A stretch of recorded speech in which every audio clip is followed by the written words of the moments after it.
میزن برو ولی در آفتاب ای کارگر در چشم زینب تو مگر بخواهری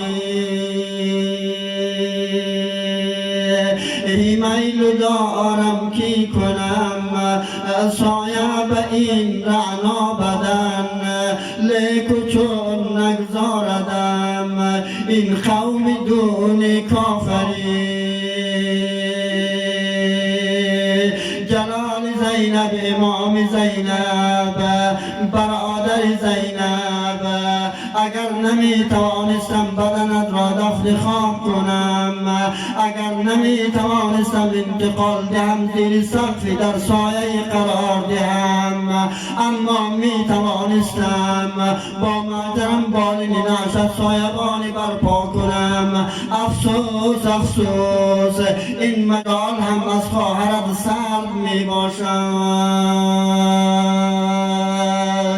از هر طریقی بی عالم عقده کشایی می نماید ارباب مقاتل بیان می دارد آخرین لحظاتی که زینب می خواست با نعش برادر ودا کند مصائب احتمالی آینده را گویا قرین مضمون حال این است که تقسیم بندی نماید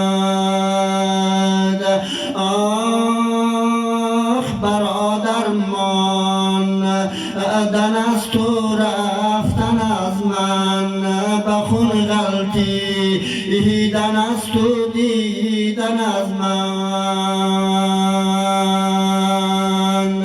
سرد در نیز قرآن خواندن از تو ز دنباله سرد نالیدن از من تنور خول و خاکی استر از تو بنا خلصی نبخراشیدن از من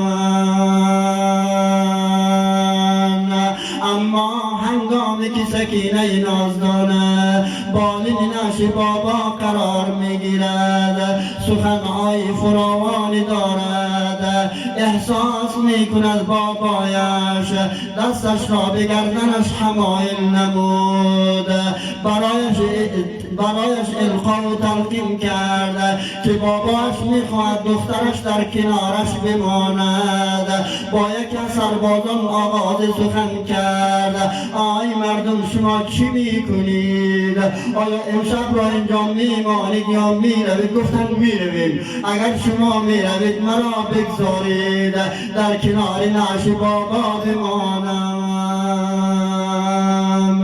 ظالمی از خدا بیخبری آمد سبحان الله. عاطفه هر انسان ایجاب می‌دارد مصیبت دیده و داغ دیده را تسلا دهد، ولی نمیدانم که عنوانی عمل کرد که صدای سکینه بلند شد. بابا دست از گردنم بردار، پشت و پهلویم را سیاه کرد.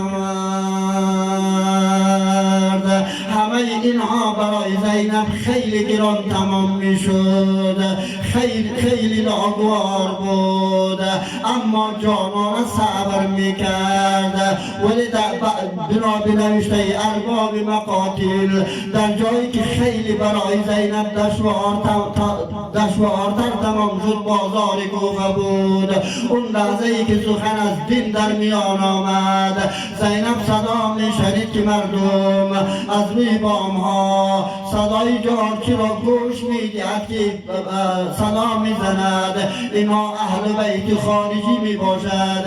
این جمله بیشتر از همه مصیبت ها قلب زینب را داغدار ساخت و سوزان، اما تنها چیزی که قلب بیبی را آرامش بخشید صدای تلاوت قرآن برادرش بود، صدای تلاوت قرآن امامش بود.